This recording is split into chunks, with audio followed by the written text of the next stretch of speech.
Los sarracenos. El término sarraceno denominaba en su origen a los pueblos nómadas del desierto que ocupaban el área que se extiende desde la actual Siria hasta Arabia Saudí. En su uso más amplio, el término se aplicó a todos los árabes de la Edad Media. Estos nómadas del desierto surgieron repentinamente en el siglo VII y, en el plazo de un siglo y medio, crearon un imperio de grandes proporciones. Su elevada moral y su fe impulsaban su afán de conquista.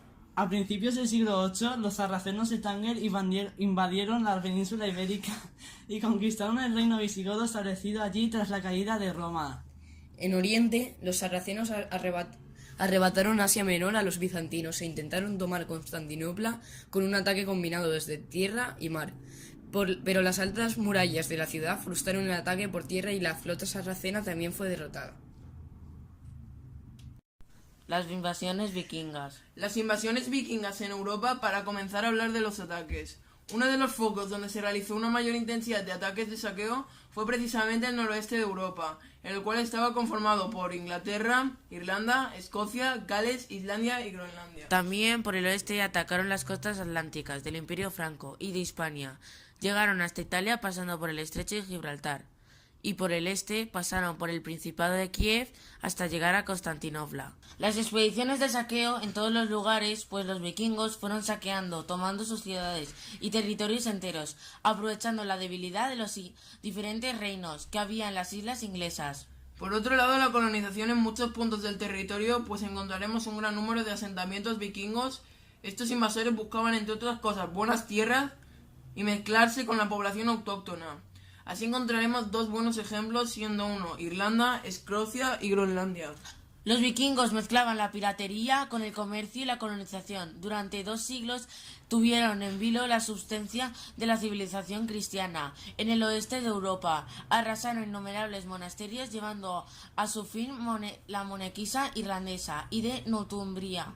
Instalaron bases en este de Irlanda para asaltar más cómodamente a Inglaterra y a Francia, descendiendo asimismo desde Dinamarca.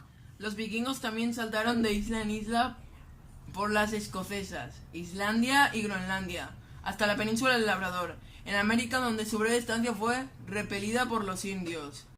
Los húngaros. Los húngaros residían al oeste del río Ural y eran una federación de tribus. Comenzaron un desplazamiento hacia el valle medio del río Volga.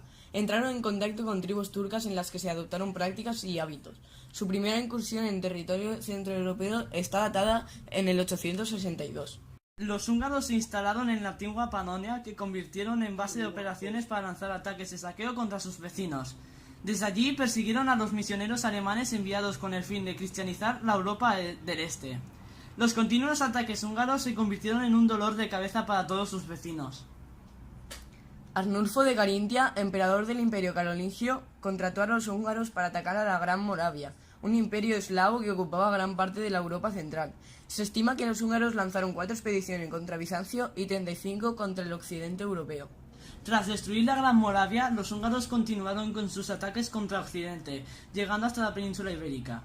Enrique el Pajarero, rey de Germania, pudo al fin detener los ataques húngaros tras derrotarles en la batalla de Merseburgo, 933. Tras reunir 8.000 hombres, Otón, hijo de Enrique el Pajarero, hizo frente a los húngaros en una región situada cerca del actual Augsburgo. Los húngaros cruzaron el río Lech y se lanzaron contra las huestes germánicas, sufriendo una gran derrota. Esta batalla pasó a la historia como la Bataille de Lechfeld y constituyó el final de la primera etapa de la historia húngara. Tras su derrota, los húngaros convirtieron su reino en un reino cristiano más. El azote de Europa se convirtió en el escudo de Europa, capaces de frenar a los mongoles en el siglo XIII o los otomanos en el siglo XVI. La conclusión es que pueblos bárbaros arrasaron zonas europeas, pero a la vez se introdujeron en el territorio mezclando pueblos, cosa que han influido a la cultura actual de algunas zonas.